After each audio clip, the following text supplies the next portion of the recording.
Hello जिन बच्चों, एक बार फिर से स्वागत है आप सभी का आपके अपने यूट्यूब चैनल प्रतिभा क्लासेज पर। आज हम लोग बात करने वाले हैं रिप्रोडक्शन के लास्ट चैप्टर, जिसका नाम है रिप्रोडक्टिव हेल्थ, या हिंदी में बोल सकते हैं आप जनन स्वास्थ्य। इसके पहले आप पुष्पी पौधों में लैंगिक जनन, मानव जनन, और आज ये लास्ट चैप्टर पढ़ने वाले हम लोग पहली यूनिट का, जो कि 40 नंबर की बोर्ड में पूछी जाती है। तो चलिए शुरू करते हैं बिना किसी देरी के। आज की क्लास में हम लोग समझेंगे रिप्रोडक्टिव हेल्थ का इंट्रोडक्शन, है ना। याद रखेंगे ये वाले चैप्टर बोर्ड के नजरिए से तो इंपॉर्टेंट है ही, साथ में अपनी रियल लाइफ के लिए भी वेरी इंपॉर्टेंट चैप्टर है। ठीक है, तो आज की क्लास में हम लोग इसका इंट्रोडक्शन करेंगे और देखेंगे कि क्या क्या पढ़ना है ना। तो की टेकअवे आपके सामने है, एक बार एनालाइज कर लीजिए कि क्या क्या पढ़ना है। तो पहला अपने को पढ़ना है वर्ल्ड एंड इंडियन पॉपुलेशन के बारे में पढ़ना है, यानी विश्व और भारत की जनसंख्या के बारे में। नेक्स्ट हम लोग पढ़ेंगे problems associated with high population, मतलब जो प्रॉब्लम्स अपने को फेस करनी पड़ती है विद हाई पॉपुलेशन, उनके बारे में समझेंगे। Reasons of high population in India, मतलब वे क्या कारण है कि पॉपुलेशन इतनी तेजी से ग्रोथ कर रही है। लास्ट सेशन हम पढ़ने वाले हैं पॉपुलेशन स्टेबलाइजेशन पॉलिसी, मतलब पॉपुलेशन को स्थिर करने की हमारी नीति क्या है ना, उनके बारे में आज की क्लास में डिस्कस करेंगे। तो चलिए शुरू करते हैं बिना किसी देरी के। सबसे पहला अपना जो पॉइंट है वो है ग्रोथ ऑफ वर्ल्ड पॉपुलेशन, मतलब जो विश्व की जनसंख्या या आबादी है उसकी ग्रोथ कैसे हुई। तो कुछ आपको ईयर इसमें याद करने पड़ते हैं और डेटा ईयर वाइज याद करना पड़ता है। तो पॉइंट वाइज समझते हैं।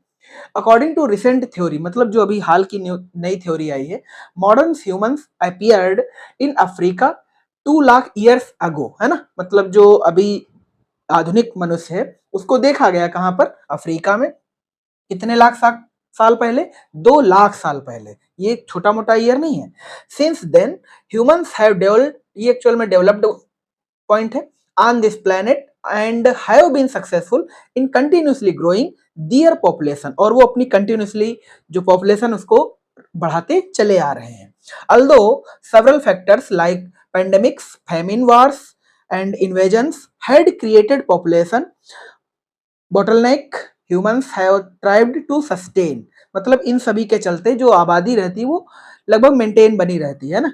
जैसे कि पेंडेमिक्स हो गए, जिसको तुम महामारी बोलते हो, वार हो गए, युद्ध वगैरह हो गए।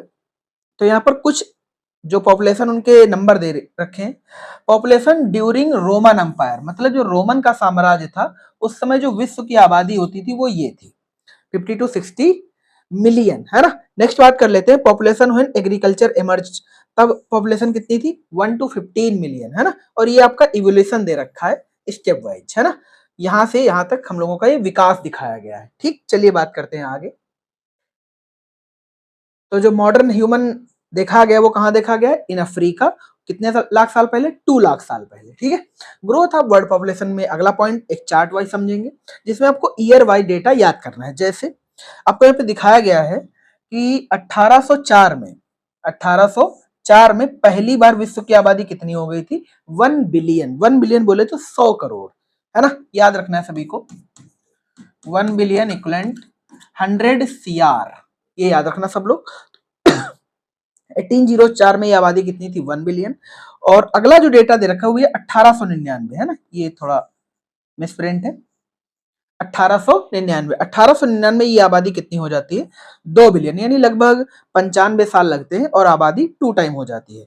नेक्स्ट 3 बिलियन होने में ज्यादा टाइम नहीं लगा है, लगभग मान लीजिए 31 साल ही लगे हैं। और 31 साल लगने में आबादी 3 बिलियन हो गई, यानी अगले 100 करोड़ बढ़ गई। और अगले बार तो केवल 30 ही साल लगे और ये आबादी हो गई 6 बिलियन। 3 बिलियन से 4 बिलियन नहीं, सीधा 6 बिलियन, मतलब 3 बिलियन का 2 टाइम हो गया। और 2021 में ये आंकड़े कितने थे, 7.8 बिलियन। और हाल फिलहाल जो कि 2025 है, इस समय भैया जो आबादी है वो है 8.5 CR, बिलियन बोल लीजिए आप, 8.5 बिलियन, है ना। अप्रॉक्स आंकड़े हैं, तो ये सब याद रखना सभी को। यहाँ पर कुछ बातें मेंशन होने आप याद कर लीजिए। World population reached it's first billion in the year 1804, मतलब पहली बार विश्व की आबादी 1804 में 1 बिलियन क्रॉस करती है, कल पहुंचती है। करेंटली एज ऑफ 2021, मतलब 2021 में the world population has reach to 7.8 billion, है ना। प्रेजेंट टाइम तो 2025 चल रहा है, तो भैया बता दे अकेले भारत की आबादी इतनी हो चुकी है 1.4 बिलियन, यानी विश्व की आबादी लगभग 8.5 या 9 बिलियन और जिसमें भारत की आबादी कितनी 1.4 बिलियन। ठीक है ना। चलिए बात करते हैं आगे पॉपुलेशन ऑफ इंडिया के बारे में, है ना। यहाँ पर आपको ग्रोथ चार्ट वाइज में दिखाया गया है, ईयर वाइज। जैसे सन 1950 में ये जो आबादी थी वो 250 मिलियन से थोड़ा सा ज्यादा थी। वहीं पर सन 2020 में ये आबादी है 1250 मिलियन प्लस, 1250 मिलियन प्लस, ये 1.25 बिलियन प्लस। 2020 में आबादी कितनी पहुंच गई 1.25 बिलियन प्लस। ये ईयर वाइज आपको आंकड़े ग्राफ में दिखाए गए। अब यहां पर समझते हैं इस चीज को। In India the population during independence, मतलब आजादी के समय, या कह लें ईयर आपको याद होगा 1947, वाज अप्रोक्सीमेटली 350 मिलियन। तो 1947 यानी इस समय जो आबादी थी लगभग 350 मिलियन के आसपास थी। ये 250 मिलियन है, ये 500 मिलियन है। तो ये वाला जो आंकड़ा है भैया वो 350 मिलियन के आसपास का है। इन 2000 मतलब 2000 में आप आंकड़े यहां पर पहुंच जाएंगे और ये आंकड़ा लगभग पहुंच जाएगा 1000 million plus. In 2000 population increase to 1 billion, है ना। 1000 मिलियन को 1 बिलियन बोलते हैं, कोई दिक्कत वाली बात नहीं है। Currently the population of India is 1.38 billion. अभी आपको तो हमने बताया था पीछे आंकड़े 1.4 बिलियन, है ना। तो 1.38 को आप अप्रॉक्स 1.4 बिलियन बोल सकते हो। इसका मतलब हो गया लगभग 140 crore. In the world every 6th person in is Indian, मतलब 1.4 बिलियन के साथ विश्व में हर छठा नंबर एक भारतीय का आता है। मतलब जैसे विश्व की टोटल आबादी काउंट की जाए तो 1 2 3 4 5 ये अन्य देश के लोग हैं, और हर बार जो छठे नंबर का आदमी गिना जाएगा गिनती में वो भारतीय होगा। तो इतनी ज्यादा आबादी भारत की बढ़ चुकी है कि every 6th person in Indian, यानी 850 करोड़ की आबादी में हर छठा आदमी आपको भारतीय मिलेगा। ठीक है ना। पॉपुलेशन आउटबर्स्ट मतलब इतनी तेजी से ग्रो कर गई या कल एक्सपेंड कर गई है। Population which exceed its sustainable size are the rapid increase in the population, मतलब पॉपुलेशन में बहुत तेजी से वृद्धि आई है, रैपिड इंक्रीज, है ना। चलिए बात करते हैं आगे। ये कहानी है इंडियन पॉपुलेशन की। यहां समझते हैं टोटल फर्टिलिटी रेट क्या होता है। टोटल फर्टिलिटी रेट का मतलब होता है एक फीमेल अपने जीवन काल में जितने बच्चों को जन्म दे सकती है वो उसका फर्टिलिटी रेट कहलाता है। जैसे the average number of children born पर वुमेन, है ना, मतलब एक औरत कितने बच्चे पैदा कर सकती है वही उसका क्या कहलाता है टोटल फर्टिलिटी रेट कहलाता है। ओवर हर लाइफ टाइम मतलब अपने जीवन काल में, है ना, is the total fertility rate, मतलब वही टोटल फर्टिलिटी रेट कहलाता है। नेक्स्ट अगर बात करें तो आइडल जो टोटल फर्टिलिटी रेट है, मतलब जो आदर्श माना जाता है या कह लें गवर्नमेंट के हिसाब से ठीक है या पॉपुलेशन कंट्रोल है इस हिसाब से जो ठीक है, वो टोटल आइडल फर्टिलिटी रेट है वो भैया उसकी संख्या 2 है। कितनी संख्या है 2, मतलब V2 अवर 2 कंपेन के साथ, है ना। जिसमें आपको एक स्लोगन भी दिखाया जा रहा है जिसमें एक इमेज मेल की है दूसरी इमेज फीमेल की और इनके ये 2 छोटे छोटे बच्चे हैं, है ना। नेक्स्ट वही बार बात करते हैं। ये वाली जो आप इमेज देख रहे हैं ये एक्चुअल में टोटल फर्टिलिटी रेट को शो कर रही है, जिसमें जिसमें एक महिला अनेक बच्चों को जन्म दे सकती है। ठीक है। अब यहां पर समझते हैं for the population to remain stable, मतलब अगर आप चाहते हैं आबादी स्टेबल रहे, the couple should ideally have 2 kids, मतलब जो कपल हैं दंपति हैं पति पत्नी हैं उन्हें 2 बच्चे करने चाहिए। As the parents would die, यानी जब बच्चे जब पेरेंट्स खत्म होंगे, जब पेरेंट्स समाप्त होंगे, खत्म होंगे, मरेंगे, and children are still living, और जो बच्चे होंगे वो सर्वाइव करेंगे। तो इसका मतलब है पहले भी 2 थे अभी भी 2 बच्चे, तो आबादी स्टेबल रहेगी, ऑफकोर्स रहेगी। This process maintains the same population, यानी अगर V2 ओवर 2 का कॉन्सेप्ट चलता है तो जो आबादी वो मेंटेन रहती है, बस इसका ये सेंस होता है ना। वहीं पर जो ये वाली इमेज है इसका मतलब आपको ये पता चल रहा है कि एक महिला अनेक बच्चों को जन्म दे सकती है। अच्छा, ईयर वाइज आंकड़े अभी आपको दिखाए जाएंगे कि कितने साल पहले ऐसा क्या माना जाता था कि जो आइडल फर्टिलिटी रेट है वो 2 ही नहीं था, वो अब बताया जा रहा है कि 2 है। इसके पहले कितना था समझते हैं इस चीज को। यहाँ देखते हैं एक बार। तो यहाँ पर आपको एक डायग्राम दिखाया जा रहा है जिसमें ये वाली इमेज आपको कपल की दिखाई जा रही है और ये कपल के 2 छोटे छोटे बच्चे हैं, है ना। तो अगर इन पॉपुलेशन को यहाँ पर n मान लें, पेरेंट्स की पॉपुलेशन को n मान लें, तो जब इनके 2 बच्चे होंगे तो पॉपुलेशन हो जाएगी n+2। कितनी हो जाएगी n+2। वहीं जब बेबीज ग्रो होंगे और जो पेरेंट्स हैं वो डाई होंगे तो क्या वापस से पॉपुलेशन n बचेगी, क्योंकि एक कपल मीन्स होता है n, है ना, और जब बच्चे हो गए तो n+2 हो गए, पेरेंट्स खत्म हो गए तो बच्चे बच गए, क्योंकि बेबीज ग्रो इनटू अडल्ट्स, बच्चे जब बड़े हो गए तो आपस से आबादी कंट्रोल हो गई। तो the initial population of a couple can be considered n, मतलब हमने जो पेरेंट्स की आबादी है उसको क्या माना, n माना। In if they give birth to children, अगर उन्होंने दो बच्चों को जन्म दिया, द पॉपुलेशन इंक्रीज n+2, मतलब अब जो आबादी बढ़ गई वो n+2 हो गई। व्हेन द पेरेंट्स डाई, और जब पेरेंट्स खत्म होंगे, the population reverse to n, मतलब जो पॉपुलेशन है वो वापस से n हो जाएगी। Hence this is a sustainable rate, यानी ये आबादी का मेंटेन करने का एक रेट है, ये याद रखना सभी को, V2 अवर 2, है ना, ये भी आपको आगे स्लोगन दिखाया भी जाएगा। अब अगर पीछे हमने अभी बताया था आपको कि जो फर्टिलिटी रेट है ना वो आइडल प्रेजेंट टाइम का 2 है, प्रेजेंट टाइम का 2, बट बहुत साल पहले या कह लें 1950, 1960, 70, 80, 2000, इनमें जो था वो फर्टिलिटी रेट अलग था। क्या था?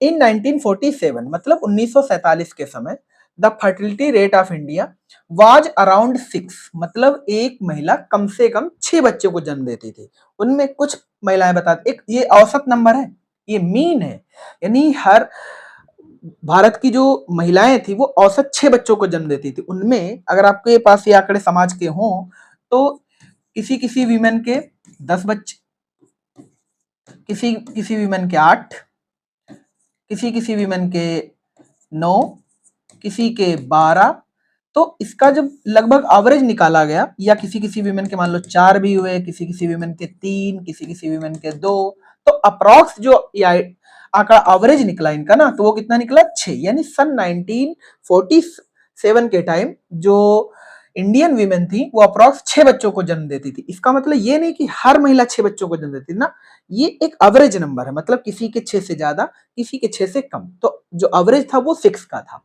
Means an Indian women was having around 6 children, यानी जो एवरेज था वो 6 का था। इसका तात्पर्य ये कि हर महिला लगभग 6 बच्चों को जन्म देती थी। When fertility rate is more than 6 then is not a sustainable fertility rate, मतलब अगर फर्टिलिटी रेट 6 से ज्यादा है तो भैया ये फर्टिलिटी रेट मेंटेन करने का कोई तरीका नहीं हो सकता, ये जो आबादी वो एकदम से विस्फोट कर जाएगी, एकदम से बढ़ जाएगी। और ये आंकड़े कब के हैं? 1947 के। हालांकि सरकार को इस पर एकदम कड़े नियम बनाने चाहिए, देन ये आबादी कंट्रोल हो सकती है। आप सभी जानते हैं जितनी आबादी कम रहेगी तो जो यूज करने के आपको साधन मिलेंगे वो ज्यादा से ज्यादा मिल पाएंगे, है ना। आबादी ज्यादा रहेगी तो जो आपको संसाधन है वो कम से कम प्राप्त होंगे। ठीक है, चलिए देखते हैं आगे।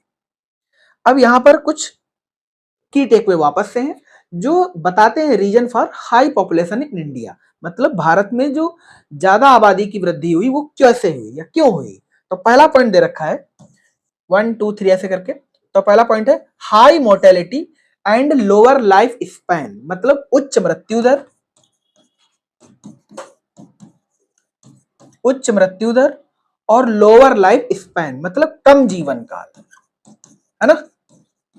यानी यहाँ के जो लोग हैं भारत के उनमें मृत्यु दर बहुत ज्यादा है और जो जीवन काल है उनका बहुत कम है। अगला पॉइंट है चाइल्ड मैरिज, बाल विवाह।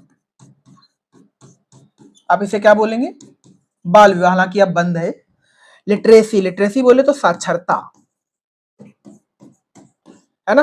प्रेफरेंस फॉर मेल किड्स, आपको याद हो तो अपना समाज जो है वो लड़कों की जन्म को लेकर के ज्यादा उत्सुक रहता है ना। तो देखते हो नहीं किसी किसी कपल के 1 2 3 4 5 तक लड़कियां ही लड़कियां हो जाती हैं, सिर्फ किसके लिए? बच्चे के लिए, लड़के के लिए, है ना। Next, aversion from family planning, मतलब अपने वहां के जो लोग हैं वो फैमिली प्लानिंग पर ज्यादा विश्वास नहीं रखते और कह देते हैं ये तो भगवान की देन है ना, रख लेते हैं।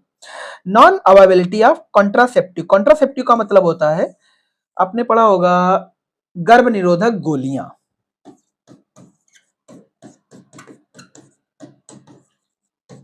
गर्भ निरोधक गोलियां, तो इनकी अवेलेबिलिटी बहुत कम है ना। ये सब कारण है हाई पॉपुलेशन इन इंडिया के।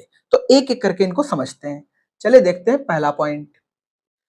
पहला पॉइंट आपके सामने ये है high mortality and lower life span, जिसमें आपको ईयर वाइज आंकड़े दिखाए जाएंगे, है ना। यहाँ समझते हैं एक एक चीज को। यहाँ पर दो चीजों पर बात करेंगे, एक तो एमएमआर और दूसरा आईएमआर। एमएमआर का मतलब होता है मैटरनल मोर्टेलिटी रेट और दूसरा है आईएमआर इन्फेंट। इन्फेंट बोलते हैं शिशु को और मैटरनल बोले तो पेरेंट्स के लिए बोलते हैं, ठीक है। तो पेरेंट्स की मृत्यु दर और बच्चों की मृत्यु दर, इन्फेंट बोले तो नवजात बच्चे, ठीक है। नंबर ऑफ मैटरनल डेथ्स पर, ये नंबर सभी को याद रखना है, जो मैटरनल मोर्टेलिटी रेट फाइंड की जाती है, ज्ञात की जाती है, वो भैया 1,00,000 लाइव बर्थ पर ज्ञात की जाती है। मतलब जब 1,00,000 लाइव बर्थ होंगी तो उनमें से कितने खत्म हुए, ये चीज क्या कहलाती है, MMR कहलाती है। वहीं पर जो IMR होता है वो 1000 लाइव बर्थ पर काउंट किया जाता है, ये सभी को याद रखना होता है। तो IMR फाइंड करते हैं 1000 पर, 1000 लाइव बर्थ पर, और MMR फाइंड करते हैं 1,00,000 लाइव बर्थ पर, ठीक है। ये आंकड़े याद रखने हैं। During 1950 health care facility in India were poor, poor मतलब बहुत, यहाँ पर गरीब का मतलब नहीं है, गरीब का मतलब है यहाँ पर ये कि जो हेल्थ केयर थी 1950 के टाइम, वो बहुत खराब थी, या कह लें बहुत ठीक नहीं थी, है ना। जहां लोग एक छोटी सी बीमारी का भी शिकार होकर के खत्म हो जाते थे, मर जाते थे। Due to this people had lower life span, इसी के चलते जो जिंदगी थी लोगों की वो बहुत कम थी। लोअर लाइफ स्पैन मतलब बहुत कम जिंदगी थी, एक कोई बड़ी बीमारी है और निपट जाते थे। This led to the belief that having more kids is helpful, और यही कारण था कि लोग ऐसा मानते थे कि ज्यादा बच्चे करने चाहिए, ताकि एक आधे अगर मर भी जाएंगे, जैसे 6 की है जो कि औसत यही था फर्टिलिटी रेट का, तो अगर 6 करेंगे तो कम से कम 3 भी मर गए तो बच कितने जाएंगे, 3। अब इस समय ऐसा नहीं है, इस समय जो हेल्थ केयर है फैसिलिटी वो काफी ठीक हो गई, काफी हद तक ठीक हो गई है, और जो लाइफ स्पैन है वो भी काफी हायर हो गया है। तो अगर आपके 2 बच्चे भी हैं तो दोनों भी सर्वाइव कर सकते हैं, इतनी फैसिलिटी आपको मिलती है। Due to poor health care, मतलब हेल्थ केयर बहुत खराब होने की वजह से, facility very less, kids would survive, यानी बच्चों के लिए सर्वाइव करना बहुत मुश्किल था। और यही एक कारण था कि जो पेरेंट्स होते थे वो ज्यादा बच्चे करने पर ध्यान देते थे, ताकि अगर एक आधे मर भी जाएंगे, 50% भी अगर मर जाएंगे तो 50% तो जीवित रहेंगे। तो ये आंकड़ा 6 तो औसत था, 7, 8, 9, 10, 11, 12 वो आप सभी जानते ही हैं, ठीक है। चलिए बात करते हैं आगे, और इसी के चलते आबादी भारत की बढ़ती गई। तो याद रखना है, MMR काउंट करते हैं 1,00,000 पर, और IMR फाउंड करते हैं 1000 पर, ये आंकड़े सभी को याद रखने हैं। चलिए बात करते हैं आगे। यहाँ पर 2 पॉइंट एक साथ दिखाए गए, चाइल्ड मैरिज और दूसरा लिटरेसी, है ना, साक्षरता के बारे में। चाइल्ड मैरिज में आप देख पा रहे होंगे, जिसमें ये मेरे ख्याल से थोड़ा ऑकवर्ड दिखा दिया यार, चाइल्ड मैरिज तो लगभग सेम होने चाहिए थे यार। Child marriage was more common during 1950, मतलब 1950 के दशक में या 1950 के टाइम जो चाइल्ड मैरिज थी वो बड़ी कॉमन बात थी। People getting married at early age, मतलब जो लोग थे वो जल्दी विवाह कर लेते थे। यंग कपल्स मतलब एकदम 12-14 साल में शादियां हो जाती थी। Give birth to many kids, और वो अनेक बच्चों को जन्म देते थे, मतलब ज्यादा बच्चों को जन्म देते थे, है ना। इसी के चलते जो पॉपुलेशन थी इंडिया की वो बहुत तेजी से बढ़ गई थी। People during 1950 were unaware of the disadvantage of having more children, मतलब जो 1950 के दौरान जो लोग थे वो इस चीज से अनभिज्ञ थे, या उन्हें ये चीज नहीं पता थी कि ज्यादा बच्चे रखने से डिसएडवांटेज क्या है, मतलब हमें नुकसान क्या है। The maintaining a sustainable population, उन्हें ये चीज पता ही नहीं थी कि आबादी को मेंटेन कैसे कर सकते हैं, या आबादी इतनी तेजी से बढ़नी नहीं चाहिए, उसे कंट्रोल कैसे कर सकते हैं। यहाँ पर कुछ लिटरेसी इन इंडिया दे रखी है, जैसे 1900, 1910, 1920, 1930, 1940, 1950, और ये परसेंटेज में है। जैसे सन 1900 में लोग बहुत ही ना के बराबर पढ़े थे, जो कि ग्राफ एकदम जीरो के आसपास है। 1910 में ये ग्राफ थोड़ा सा ओवर करता है, तो लगभग मान लीजिए 0 से 10 के बीच में एक छोटा सा नंबर मान लो 2-3%।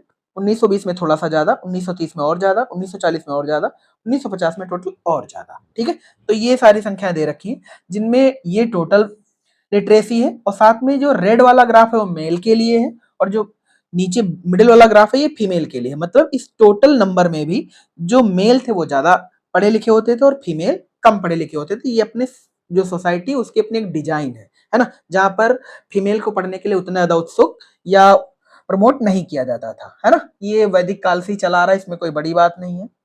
खैर, समझते हैं आगे। अगला पॉइंट है अपना प्रेफरेंस फॉर मेल किड्स, यानी जो समाज के लोग हैं वो जो बच्चे होते हैं उनमें लड़कों को लेकर के ज्यादा उत्साहित रहते हैं और उन्हीं को प्रेफरेंस देते हैं, है ना, कि लड़कियां हो या ना हो पर लड़के होना बहुत जरूरी है, ठीक है। तो इसी के चलते आबादी बढ़ जाती थी। जैसे कि मान लीजिए किसी के पहले लड़की हुई, अब लड़के की चाह में अगली भी संतान करें, फिर लड़की हो गई, फिर लड़की होगी, फिर लड़की, तो ऐसे 4-5 लड़कियां होगी, फिर भी लड़के की प्राप्ति नहीं हुई, तो इसके चलते भी पॉपुलेशन ग्रोथ कर गई।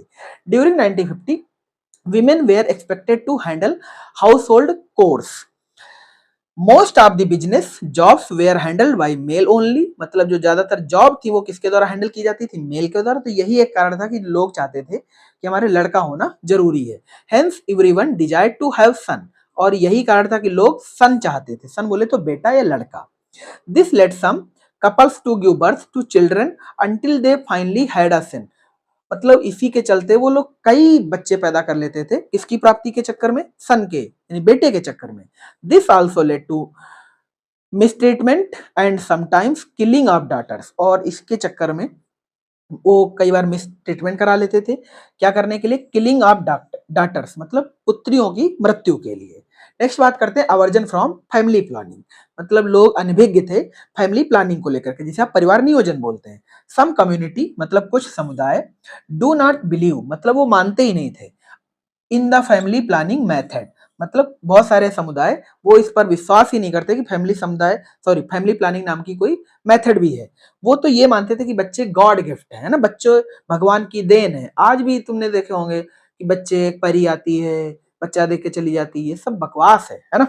Few communities had believe that children are god's gift, देखो गॉड गिफ्ट, मतलब बच्चे गॉड की गिफ्ट हैं, and one should have more kids, और इसी के चलते कई सारे बच्चे हो जाते थे और सबको एक्सेप्ट करते चले जाते थे, है ना। इसके सब चक्कर में reason for high population in India.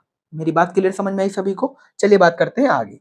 देखो ये सेक्स एजुकेशन है, यहाँ खुलकर बात करनी चाहिए, है ना। अब सभी उम्मीद करते हैं फ्यूचर पेरेंट्स हैं, है ना। चलो समझते हैं आगे। लास्ट एक पॉइंट दे रखा है, non availability of contraceptive. Contraceptive बोले तो गर्भ निरोधक गोलियां।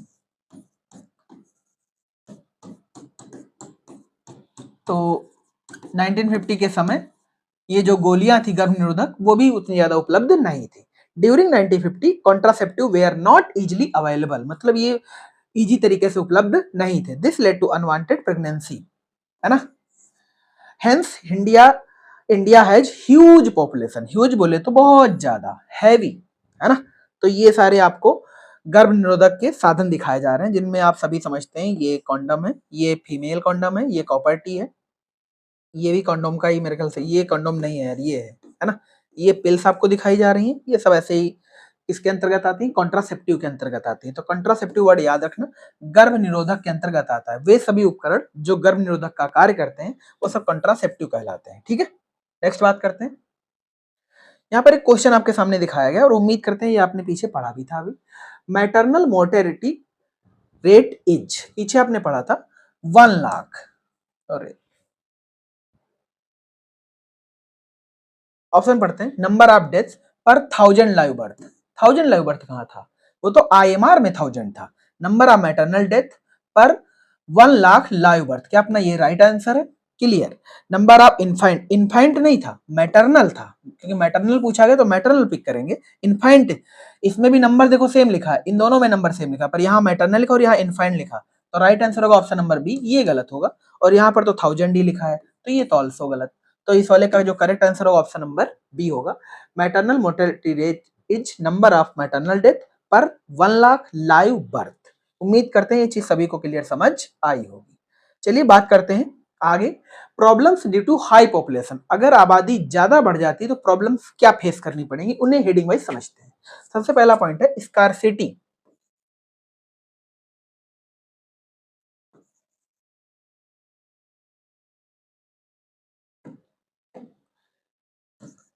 स्कैरसिटी है ना, वाई यहाँ पर आ गया, इसका मतलब होता है कमी, मतलब जो संसाधन उनकी कमी होना शुरू हो जाएगी। शॉर्टेज ऑफ फंड, फंड मतलब होता है जो पैसा है, कोष है, उसकी कमी आएगी, भंडार में कमी आएगी। ओवर कंजप्शन मतलब जो उपभोग है वो बढ़ जाएगा। इकोलॉजिकल इम्बैलेंस मतलब जो पारिस्थितिकी असंतुलन है वो भी इंक्रीज हो जाएगा, जिसे आप क्लाइमेट चेंज बोल देते हैं आजकल। जो पारिस्थितिक होगा वो असंतुलन हो जाएगा, इम्बैलेंस। क्या मेरी बात क्लियर समझ में आई ना। तो ये सब मेन कारण है हाई पॉपुलेशन के, है ना। याद रखना इन चैप्टर्स में हेडिंग क्या आनी चाहिए, वो आपको अच्छे से याद होनी चाहिए, फिर इनके अंदर लिखना क्या वो मेरे ख्याल से बेसिक बेसिक सभी को आता है। चलिए बात करते हैं आगे। यहाँ समझते हैं स्कैरसिटी शॉर्टेज ऑफ फंड्स, है ना। तो यहाँ पर एक देखो यहाँ पर आपको 3 हाथ दिखाए जा रहे हैं, 1 2 3। ध्यान से, तो रोटी एक है ना। एक ही रोटी पर समझो झपट्टा मारने जैसा है, तो ये चीज की कमी है। ड्यू टू ह्यूज पॉपुलेशन, मतलब जब आबादी बहुत ज्यादा हो जाएगी, डिमांड फॉर बेसिक रिक्वायरमेंट्स, मतलब जो बेसिक रिक्वायरमेंट आप नहीं जानते तो बहुत सिंपल सी बातें बता देते हैं। रोटी, कपड़ा और मकान, ये तुम्हारी बेसिक डिमांड है ना। ये तो होनी ही होनी चाहिए, इनके बिना देखो कार नहीं है, फोन नहीं है, तो जिंदगी सरवाइव करना कोई बड़ी बात नहीं है, आसानी से हो जाएगा। बट अगर यही नहीं है तो फिर आप कैसे सरवाइव करेंगे, है ना। तो जो बेसिक रिक्वायरमेंट्स है such as food, shelter, clothing, है ना, इन इज इंक्रीजिंग, वो सब बढ़ने लगते हैं। Since these requirements are limiting, जो रिक्वायरमेंट्स है वो तो लिमिट में है यार, सभी को पता है मकान लिमिट में है, रोटी कपड़ा सब कुछ तो लिमिट में है। This condition leads to scarcity of basic requirements among people, मतलब जो लोगों के बीच में ये कमी शो करता है ना, बेसिक रिक्वायरमेंट को लेकर के, जब आबादी ज्यादा हो जाती है। नेक्स्ट बात करते हैं ये शॉर्टेज ऑफ फंड को लेकर के, जो कि यहाँ पे लिखा हुआ है shortage of funds. Over population cause unemployment, unemployment का मतलब होता है बेरोजगारी, एंड पॉवर्टी, पॉवर्टी बोले तो गरीबी। Huge population create shortage of funds provided by governments which leads to poverty, है ना। उम्मीद करते हैं सारी बातें आपको क्लियर हो गई होंगी। देखते हैं आगे। नेक्स्ट पॉइंट पर हम बात करेंगे ओवर कंजप्शन की लेकर के और इकोलॉजिकल इम्बैलेंस को लेकर के, ठीक है। ये वाला जो अपना पॉइंट है वो समझो यहाँ पर लिखा हुआ है, ठीक। More people means increase demand for resources, मतलब ज्यादा लोगों का मीनिंग क्या है, यानी किसी जगह पर ज्यादा लोग होंगे तो क्या मतलब होगा, इंक्रीज डिमांड, मतलब जो डिमांड है वो बढ़ जाएगी, काहे के लिए, फॉर रिसोर्स, रिसोर्स बोले तो स्रोत, रिसोर्स बोले तो स्रोत, यानी स्रोत की जो डिमांड है वो बढ़ जाएगी। This leads to over consumption of resources which is a threat to environment. अब इससे प्रॉब्लम किसको होगी, इन्वायरमेंट को प्रॉब्लम हो जाएगी। अब नेक्स्ट बात करते हैं कि इकोलॉजिकल इम्बैलेंस क्या है। ओवर कंजप्शन, जब उपभोग बढ़ जाएगा बहुत तेजी से, तो लोग देख, तो जैसे मान लो जो हाल ही में जैसे टेम्परेचर ज्यादा बढ़ना, है ना, बरसात कम होना, ये सब किसके चलते, इकोलॉजिकल इम्बैलेंस के चलते। अगर हम प्रकृति से कोई नुकसान ना पहुंचे या प्रकृति को कोई नुकसान ना पहुंचाए, कोई छेड़छाड़ ना करें, तो जो इकोलॉजिकल है वो तो बैलेंस रहेगा, बैलेंस रहेगा तो सब कुछ ठीक रहेगा, नई नई बीमारियां उत्पन्न नहीं होंगी। तो over consumption of resource to fulfill our needs would create depletion of resources for other organism, मतलब जब हम ओवर कंजप्शन करते हैं तो हम दूसरे जंतुओं को नुकसान पहुंचा रहे होते हैं। This disturbs the natural balance of ecosystem, और हम इकोसिस्टम का जो नेचुरल बैलेंस है उसे बिगाड़ देते हैं, उसे खराब कर देते हैं, तोड़ देते हैं, इम्बैलेंस कर देते हैं। ये सब है हाई पॉपुलेशन के कारण।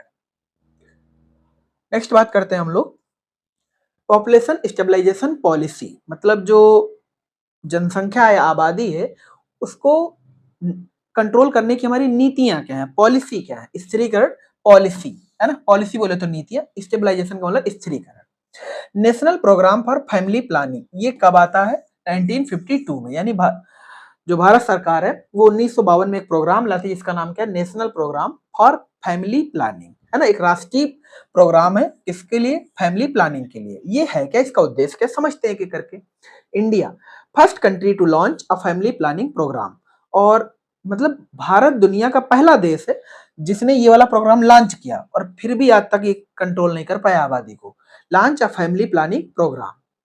ऑब्जेक्टिव टू प्रमोट, इसका उद्देश्य क्या था, to promote the use of contraceptive, मतलब जो कंट्रासेप्टिव अपने पीछे पड़े हैं गर्भ निरोधक गोलियां, एंड कर्ब पॉपुलेशन एक्सप्लोजन, मतलब जो तेजी से आबादी बढ़ी है उसको कंट्रोल करना, और इसको प्रमोट करना, कॉन्ट्रासेप्टिव को प्रमोट करना। यानी इस प्रोग्राम का उद्देश्य क्या था, promote contraceptive and curb population explosion, मतलब जो तेजी के साथ आबादी बढ़े उसे कंट्रोल करना। First such initiative taken up by government was national programme for family planning in 1952। तो ये ईयर सभी याद रखेंगे। तो जो national programme for family planning आता है वो 1952 में आता है, पहले 1952 में आता है, ठीक है। यहाँ पर आपको एक स्लोगन दिखाया गया जिसमें देखो साफ साफ लिखा है, जोड़ी जिम्मेदार जो प्लान करे परिवार, मतलब वो जो कपल्स हैं वही इस चीज के लिए जिम्मेदार हैं कि उन्हें कितने बच्चे करने चाहिए, है ना। नेक्स्ट बात करते हैं advertisement for promoting family planning, मतलब जो प्रमोट का मतलब देखो आप सभी जानते हो आजकल जब कोई लॉन्च चीज होती है, कोई नई चीज मार्केट में आती है तो उसका जितना भयंकर एडवर्टाइजमेंट होता है ना, वो चीज उतना ही मार्केट में धूम मचा देती है ना। तो समझते हैं आपने इस समय प्रेजेंट टाइम आईफोन 17 को तो देख ही रहोगा, जगह जगह होल्डिंग लगी हुई है, जितने भी प्रोडक्ट हैं, जितने भी मूवी हॉल हैं, सब में इसकी प्रचार दिखाई जा रहा है और बड़े मोटे खासे इसमें पैसे खर्च होते हैं। याद रखना है एडवर्टाइजमेंट कोई सस्ता काम नहीं है, ठीक है, ये सब करोड़ों का गेम है। Advertisement for promoting family planning, है ना। इसमें क्या क्या किया गया समझो एक चीज, देखो ध्यान से। तो ये सब आपने अगर कभी कोर्ट का कोई काम कराया हो या आपने कोई डिप्लोमा वगैरह लिया हो तो उन सब में ये सब मोहरें लगाई जाती हैं, पहले 25, 10, 100 रुपए का ऐसे टिकटें आती वो लगाई जाती, उन सब में भी इस चीज को दर्शाया गया ताकि लोग समझे इस चीज को। टू अलार्म पीपल, जो जागरूक थे, अबाउट द प्रोग्राम, मतलब इस प्रोग्राम को लेकर के जो जागरूक थे। Various method such A display of posters, मतलब बहुत सारे method, display of posters, billboards, billboards आप जानते होंगे, बिलबोर्ड्स मतलब बड़ी बड़ी स्क्रीन जिनमें किसी चीज को 3D में दिखाया जाता है, उन्हें बिलबोर्ड्स बोल देते हैं, ठीक है। पोस्ट कार्ड, स्टाम्प्स, इनको स्टाम्प बोलते हैं, है ना, जिसपे आजकल भारत सरकार की अपना मोहर लगी रहती है। हालांकि उस समय ये सब फैमिली प्लानिंग के चलते ये सब दिखाया जाता था ताकि लोग जब इनका यूज करें तो इस चीज को समझे। Post card stamps and other audio and video materials were adopted, मतलब इसके एडवर्टाइज के लिए बहुत सारे तरीके अपनाए गए, जिनमें क्या क्या थे। डिस्प्ले पोस्टर्स, मतलब यहाँ पर बड़ी बड़ी स्क्रीनों पर इनके पोस्टर लगाए गए, बिलबोर्ड्स पर इसे चलाया गया, पोस्ट कार्ड स्टैम्प बनाए गए और ऑडियो एंड वीडियो मटेरियल्स भी बनाए गए। किसके लिए?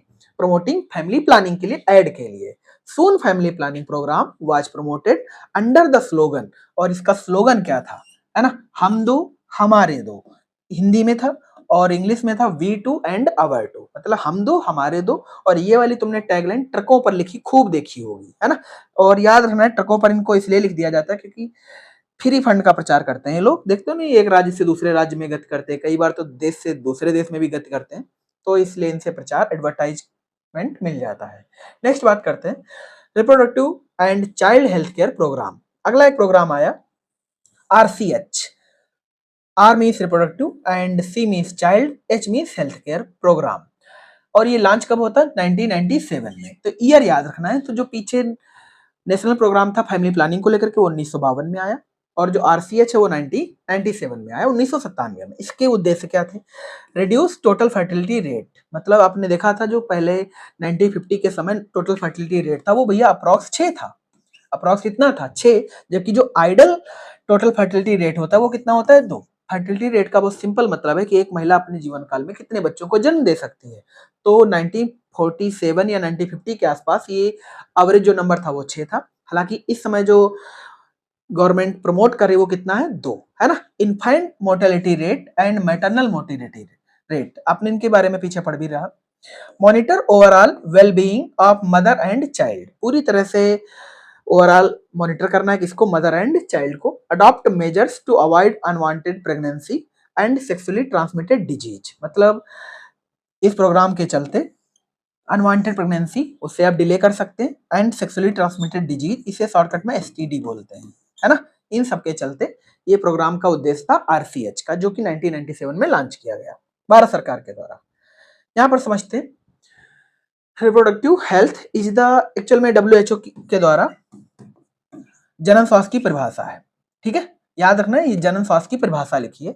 इसका बहुत सिंपल मतलब ये है कि कोई इंसान स्वस्थ तब कहलाएगा जब वो कैसे ठीक हो? फिजिकली ठीक हो, इमोशनली ठीक हो, और बिहेवियरल भी उसका ठीक हो, एंड सोशल वेलबीइंग हो, and all the aspect of reproductive system and its function, और वो पूरी तरह से जनन स्वस्थ हो, फिर उसे हम रिप्रोडक्टिव हेल्थ कहते हैं। इसका मतलब है कि कोई भी इंसान, आप गांव का अपना पूरा समाज उठाकर देख लो, आप खुद को देख लो, आप कंप्लीटली रिप्रोडक्टिव हेल्थ नहीं है, क्योंकि WHO ये कहता है कि वो इंसान जो फिजिकली एकदम ठीक हो, मतलब शारीरिक एकदम ठीक हो, इमोशनली ठीक हो यानी भावात्मक ठीक हो, बिहेवियर मतलब व्यवहारात्मक ठीक हो, और सोशल वेलबींग मतलब समाज में भी बहुत अच्छी रेपुटेशन हो, समाज में वो बिल्कुल भी गलत न ठहराया जाता हो, समाज में बिल्कुल इज्जत हो अच्छी सी। All the aspect of reproductive system and its function, आपका जो रिप्रोडक्टिव सिस्टम है वो भी अच्छे से काम कर रहा हो, देन आप क्या कहलाएंगे, रिप्रोडक्टिव हेल्थ कहलाएंगे, जननात्मक स्वास्थ्य कहलाएंगे। ये बात किसने बताई, WHO ने, जिसका पूरा नाम आप जानते हैं, वर्ल्ड हेल्थ ऑर्गेनाइजेशन, विश्व स्वास्थ्य संगठन। उसने परिभाषा दी किसकी, रिप्रोडक्टिव हेल्थ की। तो उम्मीद है एक बात तो क्लियर समझ में आई होगी कि कोई भी इंसान हेल्थ या हेल्दी नहीं है ना, जो परिभाषा के अकॉर्डिंग है। मान लीजिए कोई शारीरिक ठीक है तो उसका व्यवहार ठीक नहीं है, या व्यवहार ठीक है तो समाज में ठीक नहीं है। ऐसे कई रीजन मिल जाएंगे जो आपको पता चलेगा वो कंप्लीटली ठीक नहीं है।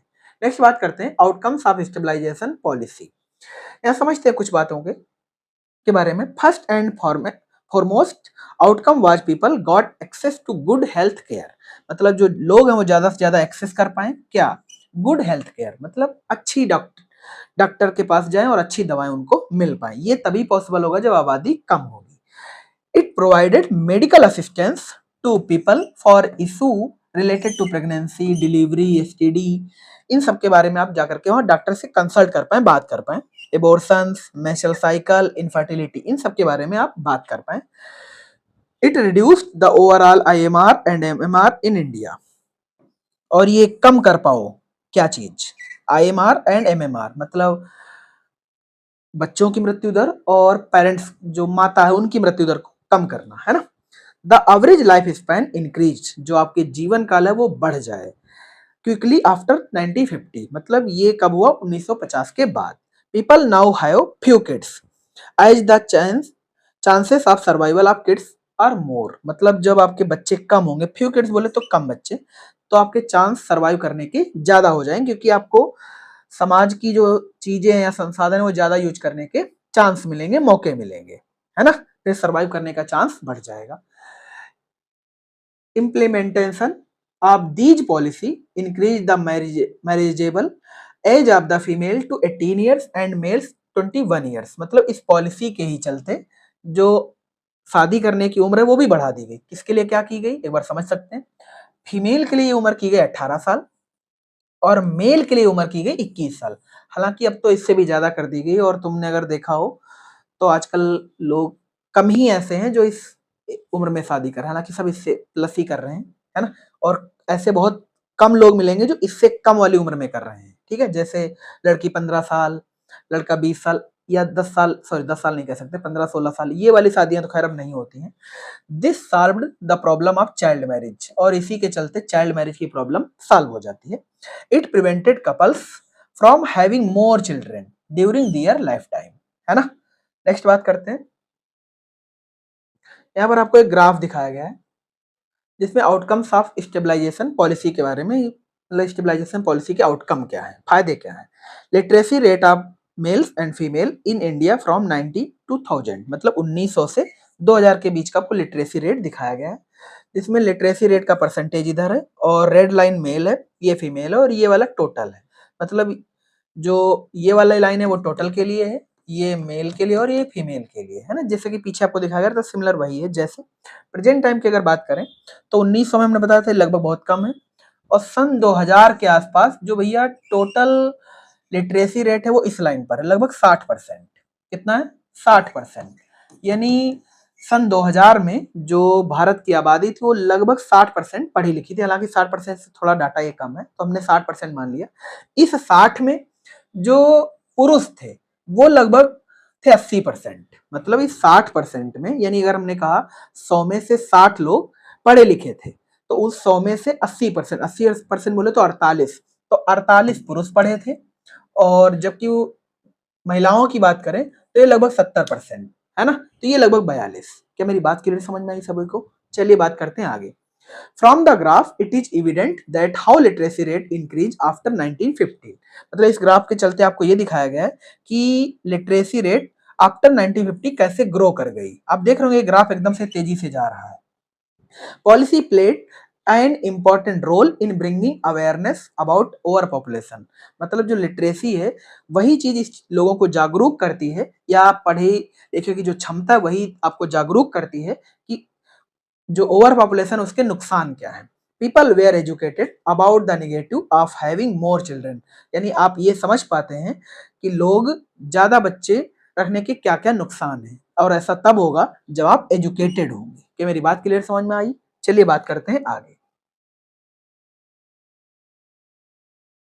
यहाँ समझते हैं, अभी हम लोग आउटकम्स ही पढ़ रहे हैं।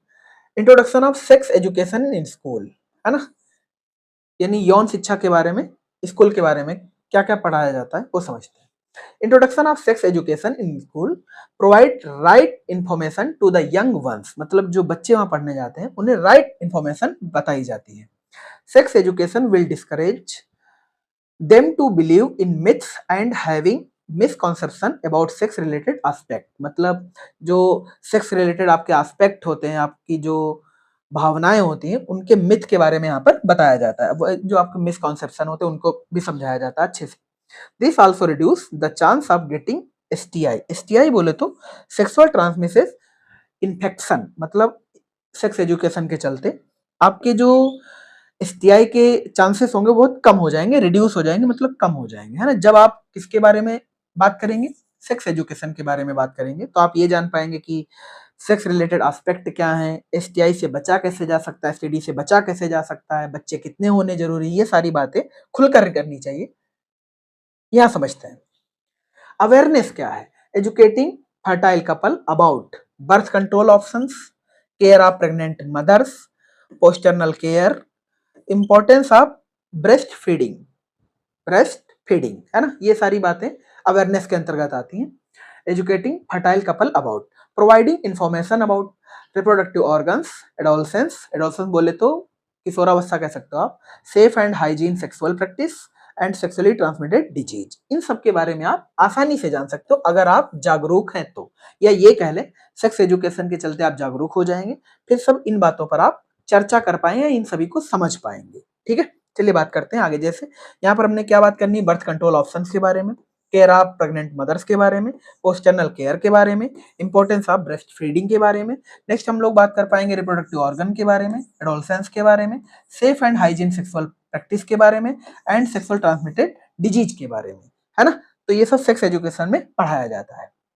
चलो समझते हैं, वापस से हम लोग आउटकम ही पढ़ रहे हैं।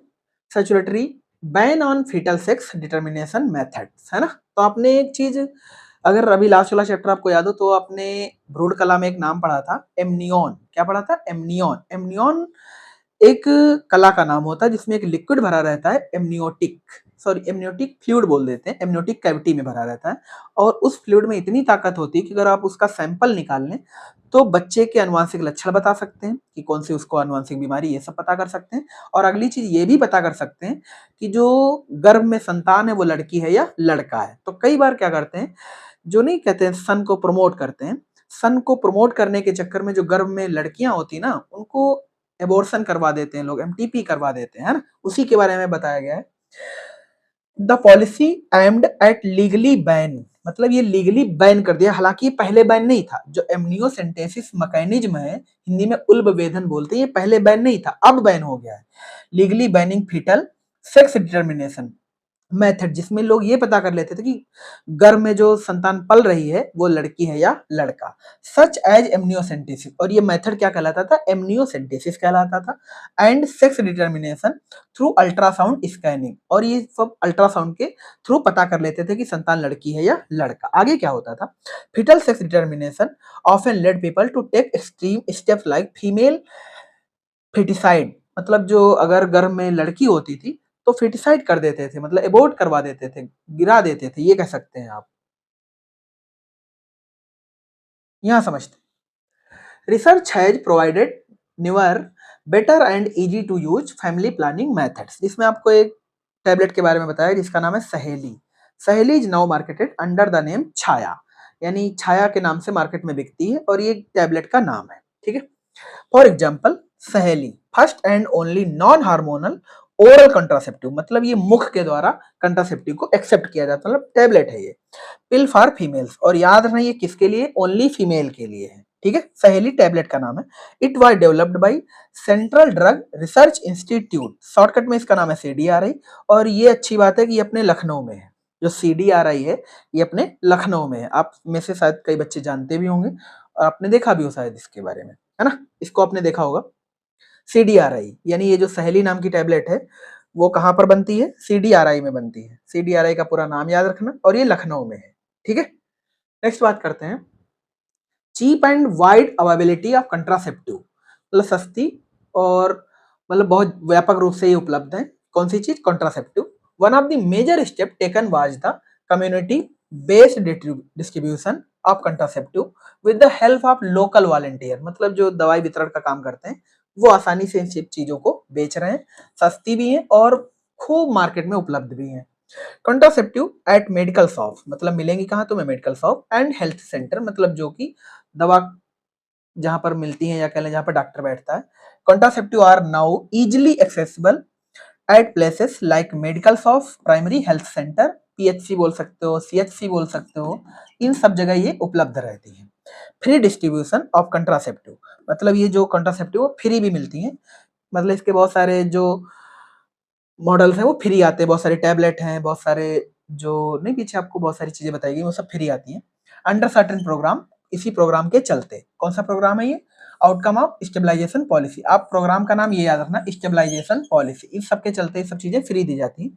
Contraceptive are distributed for free of cost, मतलब हॉस्पिटल, PHC और CHC के द्वारा कॉन्ट्रासेप्टिव को फ्री में बांटा जाता है। हालांकि वो बात अलग है कि डॉक्टर गफला कर देते हैं, प्राइवेट मेडिकल्स को बेच देते हैं और फिर वहां से अच्छी खासी रकम वसूली जाती है ना। अब सभी जानते हैं मेडिकल के बारे में, 10 की चीज 100 MRP पड़ी होती है और मेडिकल पर 100 की ही बेची जाती है। और स्वास्थ्य को लेकर के हम इतना टेंशन में रहते हैं या कह लें इतना प्रॉब्लम फेस करते हैं उस समय कि एक बार भी नहीं कहते हैं कि 100 के 90 ले लीजिए, 80 ले लीजिए ना, कोई वो नहीं है ना, और आसानी से हम लोग खरीदते हैं। खैर, यहाँ पर कुछ एक क्वेश्चन आपके सामने दे रखा है, सहेली इज द फर्स्ट क्या है? Hormonal oral contraceptive. उम्मीद करते हैं यही पॉइंट सही है। आपने पीछे पढ़ा था जो सहेली है वो ओरल है ही, ओरल का मतलब मुख के द्वारा ली जाती है, एंड ये हार्मोनल है, तो हार्मोनल ओरल कॉन्ट्रासेप्टिव है, याद रखेंगे सहेली। ठीक है, नॉन हार्मोनल गलत, हार्मोनल इम्प्लांट गलत, नॉन ऑफ द अबव, तो ये भैया तीनों ऑप्शन गलत हैं, तो इस वाले का right answer option number A होगा। ठीक है, चलिए बात करते हैं आगे।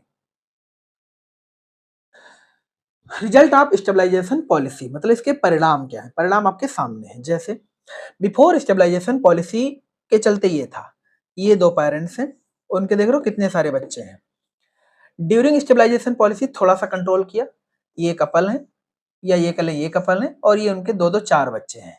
वहीं आफ्टर स्टेबलाइजेशन पॉलिसी ये कपल है, उनके ये दो बच्चे हैं, है ना। तो before stabilization, during stabilization and after stabilization, आप इमेज देख पा रहे होंगे। यहाँ पर एक कपल के कई सारे बच्चे हैं, जिसमें बच्चे मान लीजिए तीन तीन छह बच्चे अप्रॉक्स हैं। ड्यूरिंग स्टेबलाइजेशन पॉलिसी 4 बच्चे हैं और आफ्टर स्टेबलाइजेशन 2 बच्चे हैं। After stabilization policy there is a reduction in the number of family members, मतलब आफ्टर स्टेबलाइजेशन पॉलिसी जो ये नंबर है वो रिड्यूस कर दिया गया ऑफ फैमिली मेंबर्स, मतलब जो परिवार के सदस्य उनके नंबर को रिड्यूस कर दिया गया। कितना कर दिया गया? फाइनली 2 कर दिया गया। यहाँ पर एक भारत का आप मैप देख पा रहे होंगे, जहां पर राज्य वाइज जो आप आंकड़े देख रहे हैं ना, उनमें एक्चुअल में ये लिखा, जैसे मान लीजिए ये यूपी है, ये जिसमें 2.9 देख रहे हैं ये यूपी है अपना, इस यूपी में 2.9 दे रखा है। इसका मतलब है कि यूपी में एक पेरेंट्स के औसत जो बच्चे हो 2.9 का मतलब ये एवरेज है, तो लगभग मान लीजिए 3 के आसपास। ठीक है ना। तो recent studies so that certain southern state, Karnataka, Kerala, Tamil Nadu, Andhra Pradesh, etc of India have already achieve low fertility rate. सभी को पता है फर्टिलिटी जो आइडल है वो 2 होनी चाहिए, मतलब जो आइडल फर्टिलिटी गवर्नमेंट के हिसाब से है वो 2 होनी चाहिए। तो वहीं पर कुछ राज्यों में कौन कौन से, कर्नाटक है, केरल है, तमिलनाडु है, आंध्र प्रदेश, जहां जहां पर ये नंबर 1 से कम लिखा हुआ है, आप देख पा रहे होंगे ये आबादी बहुत कम है। 1.7 लिखा, 1.6 लिखा, 1.6, 1.7, 1.9, 1.5, जहां जहां पर ये नंबर 1 मतलब 2 से कम है, वहां इसका मतलब ये है कि वहां के लोगों ने जो औसत बच्चे पैदा कर रखे हैं वो 2 या 2 से कम है ना। तो 1 है, किसी के 3 है, किसी के 2 है, ऐसे। तो ये मत सोचना 1.9 का मतलब है ये दूसरा बच्चा कंप्लीट नहीं, नहीं, ये एवरेज लिखा है महाराज, समझो इस चीज को। So there is still hope for India to achieve stabilize population one day, मतलब इसी के चलते, इस प्रोग्राम के चलते एक दिन ऐसा माना जा सकता है कि जो आबादी है वो कंट्रोल की जा सकती है। वहीं पर आप तुम देख पा रहे होगे यूपी में आंकड़ा ठीक ठाक है, उससे ज्यादा बिहार में तो बहुत ज्यादा है ना। देख रहे हो 3.2 है, यानी कि बिहार में जो आबादी है वो सबसे ज्यादा है। खैर बात करते हैं आगे, ये अपना गुजरात है है ना? ये महाराष्ट्र है। मेरे ख्याल से गलत बताया क्या हमने? मेरे ख्याल से ये महाराष्ट्र है, ये गुजरात है। खैर छोड़ो। नेक्स्ट बात करते हैं यहाँ पर। अब इसकी समरी दे रखी है जो कि बस इसी के साथ क्लास एंड होती है। समरी को एक बार आप एनालाइज कर लीजिए। ये सारी बातें आपको पीछे बताई गई हैं डिटेल में। स्टेबलाइजेशन पॉलिसी के बारे में जिसमें पूरा दे रखा है। जोड़ी जिम्मेदार जो प्लान करे परिवार। लास्ट सेशन अपना ये है ना, जिसमें आपको स्टेबलाइजेशन पॉलिसी के आउटकम बताए गए हैं। ठीक है, तो मिलते हैं इसके अगेन पार्ट दूसरे में। हम लोग बात करने वाले हैं रिप्रोडक्शन हेल्थ के बारे में और उससे रिलेटेड जो बीमारियां हैं या जो मिसकॉन्सेप्शन है उन सब पर चर्चा करेंगे। Thanks for watching. जय हिंद।